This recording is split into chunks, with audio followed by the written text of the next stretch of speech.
하나님의 말씀 요한복음 1장 32절 33절 같이 봉독하겠습니다. 요한복음 1장 32절 33절 시작. 요한이 또 증거하여 가로되 내가 보매 성령이 비둘기같이 하늘로서 내려와서 그의 위에 머물렀더라. 나도 그를 알지 못하였으나 나를 보내어 물로 세례를 주라 하신 그이가 나에게 말씀하시되 성령이 내려서 누구 위에든지 머무는 것을 보거든 그가 곧 성령으로 세례를 주는 이인 줄 알라 하셨기에. 요한이 예수님께서 자기에게 나아오시는 것을 보고 보라 세상 죄를 지고 가는 하나님의 어린 양이로다 이렇게 외칩니다. 그리고 그 예수님께 대하여 요한이 증거하는데 내가 보매 성령이 비둘기같이 하늘로서 내려와서 그의 위에 머물렀더라. 성령님께서 비둘기처럼 형체로 나타나셔서 예수님 위에 머무르는 것을 지금 요한이 보고 있습니다. 그리고 나도 그를 알지 못하였으나 나를 보내어 물로 세례를 주라 하신 그이가 나에게 말씀하시되 성령이 내려서 누구 위에든지 머무는 것을 보거든 그가 곧 성령으로 세례를 주는 이인 줄 알라 하셨기에. 즉 성령이 내려서 머무는 그분께서 성령으로 세례를 주시는 이다. 요한이 세례 요한이 증거합니다. 이 요한복음은 사도 요한이 썼어요. 그런데 지금 이 말씀은 세례 요한이 물 세례를 베풀고 예수님께 대하여 증거할 때 이렇게 세례 요한이 말을 하는 것입니다. 성령으로 세례를 주시는 분. 요즘에 성령으로 세례를 주는 것에 대해서 많이 강조하지 않습니다. 그렇죠? 여러분들도 다 교회, 크고 작은 교회 다니죠? 봉사하고 있죠? 과연 성령으로 세례를 주시는 분 얼마나 듣고 얼마나 강조했습니까? 성령으로 세례를 주시는 분이 누구시라고요? 예수님. 다시 성령으로 세례를 주신 분이 누구시라고요? 예수님. 세상 죄를 지고 가는 하나님의 어린 양 예수 그리스도께서는 성령으로 세례를 주십니다. 이 요한복음 1장의 이 말씀은 지금 성경의 중심이라고 할 수 있는 사복음서에 다 기록이 되어 있습니다. 요한복음 1장에 기록된 거 우리가 읽었죠? 그 다음에 마태, 마가, 누가를 공관복음이라고 합니다. 공통된 관점에서 기록한 말씀 공관복음에도 다 기록이 되어 있습니다.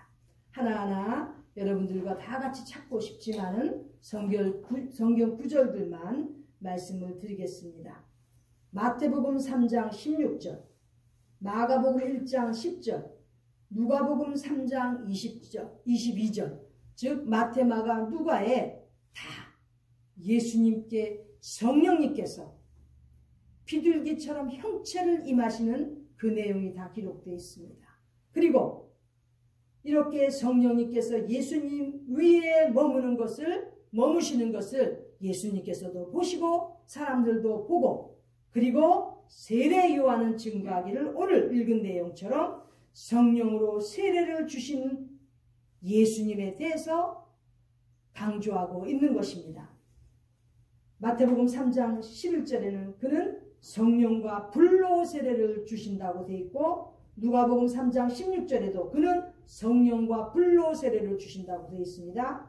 그리고 누가복음에도 또 마가복음 1장 8절에도 그는 성령으로 세례를 주신다고 되어 있고 오늘 읽은 요한복음에도 1장 33절에 성령으로 세례를 주시는 분이심을 우리가 배울 수가 있습니다. 이와 같이 성경의 핵심되는 가장 중요한 사복음서에 이렇게 초입부에 예수님께서 성령으로 세례를 받으시고 또 성령으로 세례를 베푸시는 분, 성령과 불로써 세례를 베푸시는 분이라는 것이 다 기록이 되어 있습니다. 이렇게 강조되어 있는데 현대 교회와 현대 크리스찬들이 얼마나 이것을 주장하고 외치고 얼마나 이것을 사모하고 있습니까? 저는 오늘 여기에 우리 모두뿐만 아니라 여러분들이 돌아가서 교회를 섬길 때도 성령으로 세례를 받을 수 있도록 여러분들이 강조해야 됩니다. 성령으로 세례를 베푸시는 분은 누구시라고요? 예수님이십니다. 이렇게 성령으로 세례를 베푸시는 우리 주님께서는 얼마나 성령을 받아야만 주의를 할 수 있는지를 우리에게 역사적인 기록으로 또 성경 말씀으로 증거하여 주십니다. 사도행전 우리가 잘 알죠? 사도행전 성령행전이라고 합니다. 사도행전 2장을 오순절 역사에 대한 말씀 너무나 잘 알고 있지 않습니까? 우리 다시 한번 사도행전 2장을 통해서 주의 일을 하는 사람들, 이 시대에 하나님의 말씀을 전하는 사람들이 어떻게 해야 하는지를 같이 한번 은혜를 나누고자 합니다. 사도행전 2장 1절부터 4절까지 같이 읽겠습니다. 시작. 오순절날이 이미 이름에 저희가 다 같이 한 곳에 모였더니 호련히 하늘로부터 급하고 강한 바람 같은 소리가 있어 저희 앉은 온 집에 가득하며 불의 혀같이 갈라지는 것이 저희에게 보여 각 사람 위에 임하여 있더니 저희가 다 성령의 충만함을 받고 성령이 말하게 하심을 따라 다른 방언으로 말하기를 시작하니라. 얼마나 귀한 말씀입니까? 무서워서 벌벌 떨던 제자들도 완전히 바뀌어집니다. 바로 오순절 이 귀한 성령의 충만하신 역사를 체험하고 나서 여기 보면 성령님께서 임하시는데 하늘로부터 급하고 강한 바람 같은 소리가 온 집에 가득하다고 했습니다. 모인 그곳에 급하고 강한 바람 소리가 가득 채워집니다. 그리고 불의 혀같이 갈라지는 것, 즉 성령의 불길이 거기 모인 각 사람에게 임하시는 것을 지금 기록하고 있습니다. 자, 강하고 급한 바람이 그 모인 장소에 확 채워지고 성령의 불길이 각 사람 위에 임하시게 됩니다. 이렇게 함으로써 다 성령의 충만함을 받게 되는 것입니다.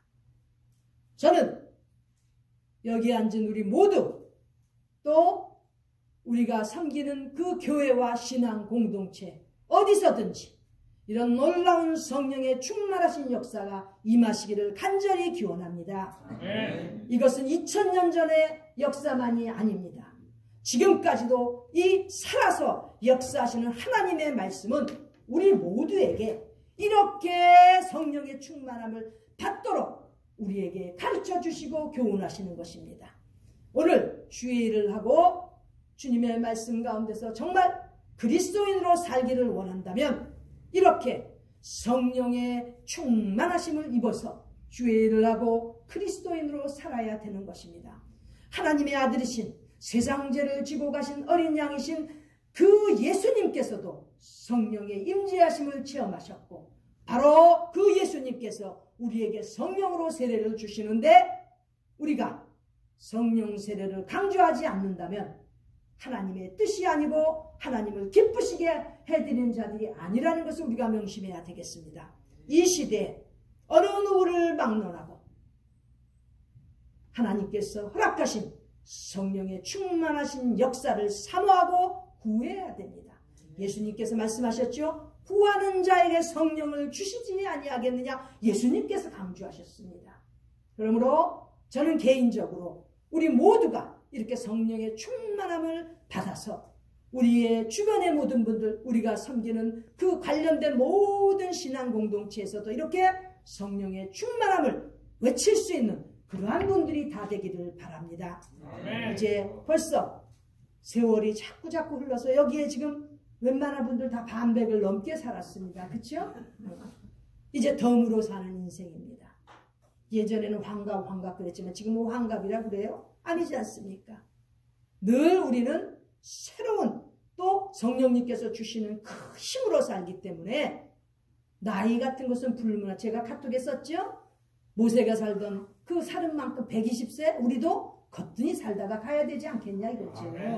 뭐 하다가 갈 건데요? 주의 일 하다 가야 되지 않겠습니까? 어떻게 인생을 살다가 가겠습니까? 누차 말씀드리지만 물과 성령으로 거듭나지 않으면 하나님 나라를 들어갈 수 없느니라. 그러므로 우리는 성령으로 거듭나고 성령의 충만하신 가운데 주의 일을 하는 귀한 하나님의 종들, 사역자들 다 되시기를 간절히 바랍니다. 기도드리겠습니다. 존귀하신 하나님 우리 아버지, 만물의 찌꺼기 같은 우리 못난 것들을 주님께서 사용하시기 위하여 이 시간에도 이 자리에 불러 모아 주셨습니다. 우리가 성령의 충만하심을 잊고 나가서 힘있고 능력 있는 하나님의 종들로 주님의 귀한 일꾼들로 살아가는 저희들 되게 하여 주시옵소서. 이 시대에 성령의 충만하신 역사가 다시 한번 일어날 수 있도록 주님이여 저희들의 기도를 들어주시옵소서. 세월 가는 때마다 우리 하나님 앞에 올바로 살기를 힘쓰는 저희들이 이제 앞으로 더 나아가서 성령의 충만하심을 입고 나아가서 또 성령의 충만하심을 전하는 우리 모두가 되도록 축복하여 주시옵소서. 존귀하신 예수님의 이름으로 기도드립니다. 아멘.